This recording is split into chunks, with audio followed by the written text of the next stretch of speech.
لشکر آپس میں لڑ رہے ہیں ایک میدان، ایک جنگلی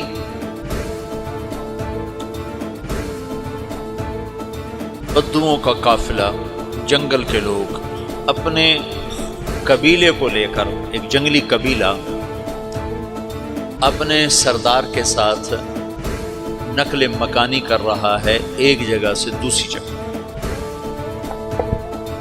اللہ کا نظام کہ یہ لوگ چلتے چلتے چلتے اس وادی میں پہنچ گئے جہاں جنگ ہو رہی ہے، دو لشکر آپس میں لڑ رہے ہیں۔ جب یہ وہاں پہنچتے ہیں تو ایک لشکر کے قدم اکھڑ رہے ہیں اور دوسرا غالب آ رہا ہے۔ ان کو نہیں پتا شکست کھانے والے کون ہیں اور فتح پانے والے کون ہیں، ان کو نہیں پتا۔ اس جنگلی قبیلے کے سردار کا نام بھی تغرل ہے، تغرل۔ تو یہ سردار کہتا ہے جو شکست کھا رہے ہیں ان کی مدد کرو، کچھ پتہ نہیں کون ہے، کہتا جو شکست کھا رہے ہیں ان کی مدد کرو۔ تو 400 وحشی جنگلیوں نے فاتح لشکر کے پیچھے حملہ کر دیا۔ تو ایک کافی ہوتا تو 400 دوڑ جب تلواریں پڑیں تو چند لمحوں میں نقشہ بدل گیا، بھاگنے والے جم گئے اور جمنے والے بھاگ پڑے۔ جب جنگ ختم ہوئی تو شکست خوردہ لشکر کے بادشاہ نے ان کو بلایا، اسے پوچھتا ہے مجھے جانتے ہو میں کون ہوں؟ کہا نہیں۔ کہا تو تم نے میری مدد کیوں کی؟ کہا انسانی ہمدردی کی وجہ سے، تمہیں شکست ہو رہی تھی اس لیے تمہاری مدد کی۔ اور اس نے اپنا تعارف کرایا، میں ہوں سلیمان سلجوقی ترکی کا بادشاہ۔ مسلمانوں کا لشکر تھا اور تاتاریوں سے شکست کھا رہا تھا، تاتاری فتح پا رہے تھے، مسلمان شکست کھا رہے تھے۔ تو وہ اللہ کی غیبی مدد بن کر آئے۔ تو وہ اس سے کہتا ہے میرے ساتھ رہنا پسند کرو، تم نے میرے اوپر احسان کیا ہے، میں اس کا بدلہ دینا چاہتا ہوں، میرے ساتھ رہنا پسند کرو؟ کہنے کا کر لوں گا۔ تو اس کو لے کر ترکی آیا، اور استنبول اس وقت روم کی حکومت میں تھا، اسے فتح کیا اس تغرل کے آگے چوتھے پانچویں پڑپوتے محمد فاتح نے۔ تو یہ استنبول ہے، یہ ترکی ہے، بیچ میں ایک چھوٹا سمندر ہے، یہاں ایک جاگیر ہے۔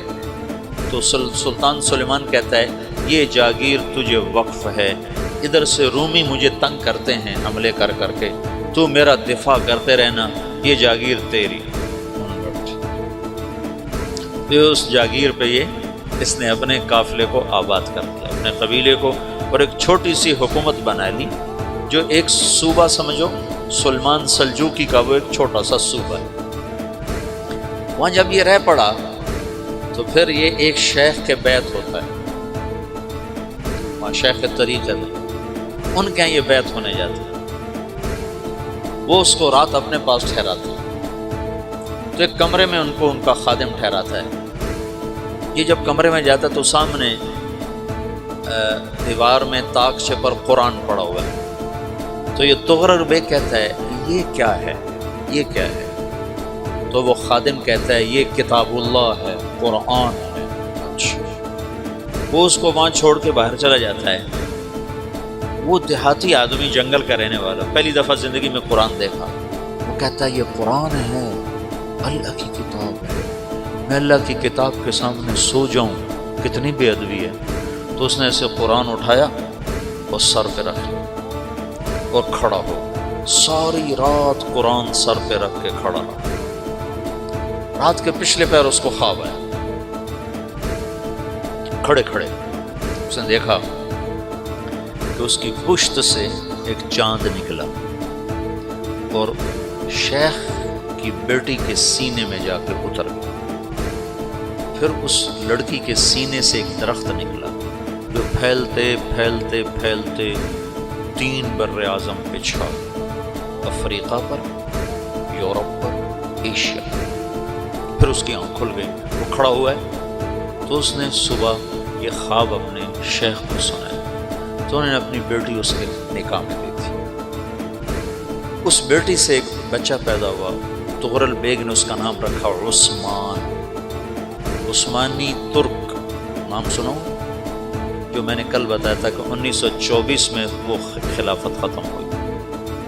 تو ایک بیٹا پیدا ہوا عثمان، عثمان نے پھر ایک نئی اسلامی حکومت کی بنیاد رکھی جو 1924 تک چلتی رہی، کوئی 800 سال یہ حکومت چلی۔